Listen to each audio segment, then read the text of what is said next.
रामवती चिल्लाते हुए कह रही थी। अरे कहाँ गए सब, जल्दी आओ, चिराग की दुल्हनिया आ गई। अरे अरे बाजा बजाओ, कोई सुनता क्यों नहीं। अरे फूल कहाँ रख दिए, बहू रानी का स्वागत करना है। गुड़िया आरती की थाली ले आ, तेरी भाभी की आरती करनी है। सोनाक्षी ये सब सुनकर बहुत खुश हो रही थी कि उसकी ससुराल में कितनी धूमधाम से उसका स्वागत हो रहा है। चिराग की माँ रामवती जानती थी कि उसके बेटे की दुल्हनिया बहुत रईस परिवार से आ रही है, इसलिए वह उसके स्वागत में कोई कमी नहीं छोड़ना चाहती थी। रामवती सारी रस्में करने के बाद सोनाक्षी को अंदर ले जाने लगी। तभी उसे याद आया कि अभी तो बाहर एक गाड़ी दहेज के सामान से भरी खड़ी है। अरे कहाँ गए सबके सब, ये गाड़ी से सामान उतरवा कर अंदर हॉल में लगा दो। उस सामान में मेरा एक बक्सा भी है मम्मी जी, उसे हमारे कमरे में रखवा दीजिए। अरे कोई पहले गाड़ी से तो उतारे। सारा सामान उतर गया, वह बक्सा भी उतर गया जिसमें एक छोटा सा ताला भी लगा हुआ था। उसे देखकर रामवती का माथा ठनका। वह सोचने लगी, भला ये भी कोई बात हुई। हाँ, यहाँ कोई चोर उचक्के बसते हैं जो बक्से में ताला लगा कर दिया है। उस बक्से को देखकर सोनाक्षी की सांस ऊपर नीचे हो रही थी कि कहीं कोई उसे खोल कर देख ना ले। उसने मन ही मन भगवान से प्रार्थना करी, हे भगवान, किसी भी सूरत में मेरा बक्सा नहीं खुलना चाहिए, इसकी हिफाजत करना भगवान। चिराग, ये बक्सा कमरे में भिजवा दो। सोना, कब से देख रहा हूँ तुम्हारी नजर इसी बक्से पर है। ऐसा क्या लाई हो इस बक्से में? इस बक्से में वो ऐसा कुछ खास भी नहीं है। चलो रहने दो, बाद में पता चल जाएगा। कुछ देर बाद रामवती ने सारा दहेज का सामान देखा तो बहुत खुश हुई। सोनाक्षी के जितना दहेज अभी मोहल्ले पड़ोस में कोई बहू नहीं लाई थी। तभी रामवती की नजर उस बक्से पर गई और वह बोली, बहू, बक्से की चाबी गुड़िया को दे दो। हमारे यहाँ बहू का बक्सा खोलने की रस्म होती है और वह रस्म ननद करती है। गुड़िया, अपनी भाभी से चाबी लेकर बक्सा खोल दो। कैसी रस्म मम्मी जी? ये बक्सा तुम्हारी ननद खोलेगी और इसमें से जो भी कपड़ा गुड़िया पसंद करेगी ना, वह उसका ही होगा। सोनाक्षी मन ही मन सोचने लगी, कपड़े होते तो पूरा बक्सा ही पकड़ा देती, लेकिन इसमें जो है वो देखकर सब मेरा मजाक उड़ाएंगे, मुझ पर हंसेंगे। अब मैं क्या करूं? अरे इतना क्यों सोच रही हो बहू, चाबी दे दो गुड़िया को। मम्मी जी, मैं चाबी घर पर ही भूल आई, और वैसे भी उसमें कपड़े नहीं है, मेरी ज़रूरत का कुछ सामान है। सोनाक्षी डर के मारे सारी बात एक ही सांस में बोल गई और उसके बाद तो उसने राहत की सांस ली। चलो कोई बात नहीं। चिराग, ये बक्सा उठाकर अपने कमरे में उठाकर ले जा। सोनाक्षी की आंखें खुशी से भर गईं, जैसे उसे कोई खोया हुआ खजाना मिल गया हो। जब सोनाक्षी अपने कमरे में गई तो सबसे पहले उसने वह बक्सा अलमारी के ऊपर छिपा कर रख दिया। अगली दोपहर, बहू, आज तुम्हारी पहली रसोई है, अपने हाथ से कुछ मीठा बना लो। सोनाक्षी खाना बनाना तो जानती थी मगर खाना नहीं। उसे तो मैगी के अलावा कुछ पसंद ही नहीं था और इस समय तो उसे मैगी की बहुत जोर से तलब लगी थी। वह झटपट खीर बनाकर कमरे में गई, बक्से से मैगी निकाली और अपनी दहेज में मिले बिजली के चूल्हे पर बनाकर कमरे में ही खा ली। अब जाकर उसे कहीं सुकून सा मिला।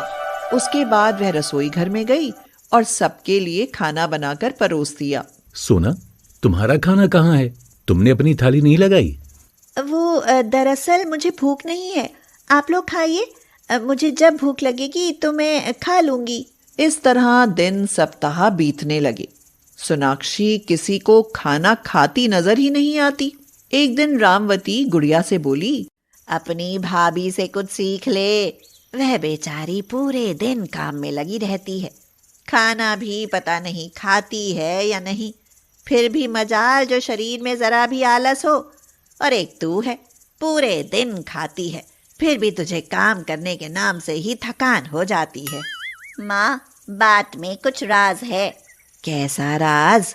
हम लोग भाभी को कभी खाना खाते नहीं देखते, लेकिन उनके कमरे से हमेशा खाने की खुशबू आती है।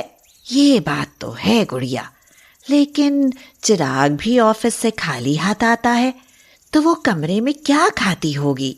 माँ, हमें भाभी की निगरानी रखनी पड़ेगी।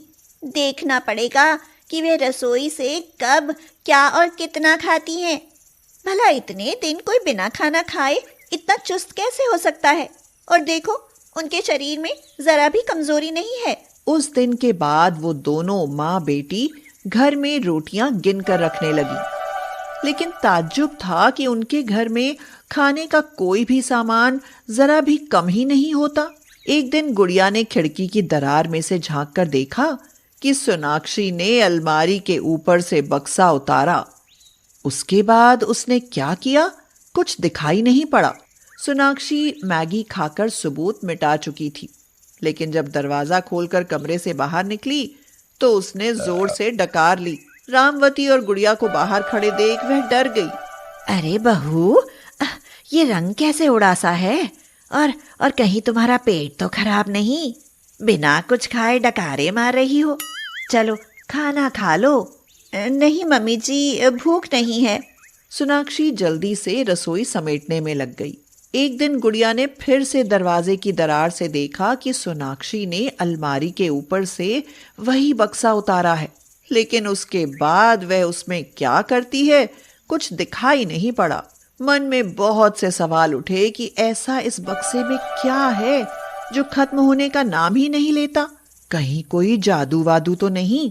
जादू सोचते ही गुड़िया का तो दिमाग झंझना उठा और वह दौड़कर रामवती के पास पहुंची और बोली, माँ, मानो या ना मानो, भाभी के बक्से में जादू है, वरना बिना तले भुने पकाए भाभी क्या खा सकती हैं?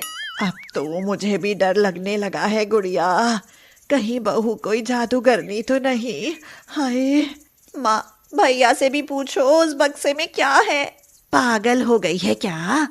उसे लगेगा कि मेरी उसकी बीवी के दहेज पर नजर है। चल एक काम करती हूँ, बहू को कुछ देर के लिए कहीं भेजकर उसका वो बक्सा खोल कर देखती हूँ। हाँ, पर उसकी चाबी तो भाभी मायके में बताती है। झूठ बोलती होगी, वरना रोज बक्सा उतार कर उसमें क्या करती होगी? इसके पर्स में होगी, ढूंढना पड़ेगा। एक दिन सोनाक्षी के पेट में बहुत तेज दर्द उठा। उस समय चिराग घर में ही मौजूद था, इसलिए वह तुरंत उसे अस्पताल ले गया। अब रामवती और गुड़िया के पास अच्छा मौका था बक्सा खोलने का। उन दोनों ने सब जगह चाबी ढूंढी, लेकिन चाबी सोनाक्षी के मेकअप बॉक्स में मिली। गुड़िया ने बक्सा उतारा। रामवती ने बक्सा खोला तो देखा कि उसमें तो मैगी है। क्या? मैगी? सत्यानाश! खोदा पहाड़ निकली चूहिया। भला मैगी भी कोई इतने जतन से ताले में छिपा कर रखता है क्या? तभी सोनाक्षी आ गई और अपनी पोल पट्टी खुलते देखकर चौंक गई। वह कहने लगी, वो आपको मैं बताने ही वाली थी कि अब सारा माजरा समझ आ गया बहू। जिस बक्से को हम जादू का पिटारा समझते थे, वह तो मैगी का भंडार है, और ये सब तुम मायके से लाई थी। तभी तो कहूँ कि बहू रानी खाना क्यों नहीं खाती? क्या तुम्हें यहाँ मैगी नहीं मिलती? मम्मी जी, मुझे माफ़ कर दो। दरअसल मैं मैगी की बहुत दीवानी हूँ, इसके बिना मैं बिल्कुल नहीं रह सकती। मेरी मम्मी ने कहा था कि मैं मैगी खाना छोड़ दूँ, वरना ससुराल वाले मुझे कामचोर समझेंगे और दुनिया भर की बातें सुनाएंगे।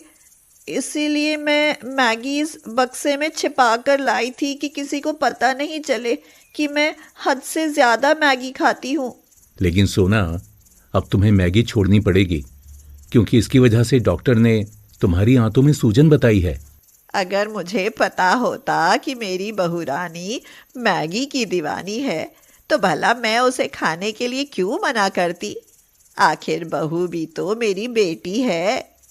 बेटी, जब मन करे तब खाना, लेकिन इतना कि शरीर को नुकसान न दे, और छिपा कर तो बिल्कुल भी नहीं। मम्मी जी, आप कितनी अच्छी हैं। हमेशा खुश रहो बहुरानी, मैगी की दीवानी।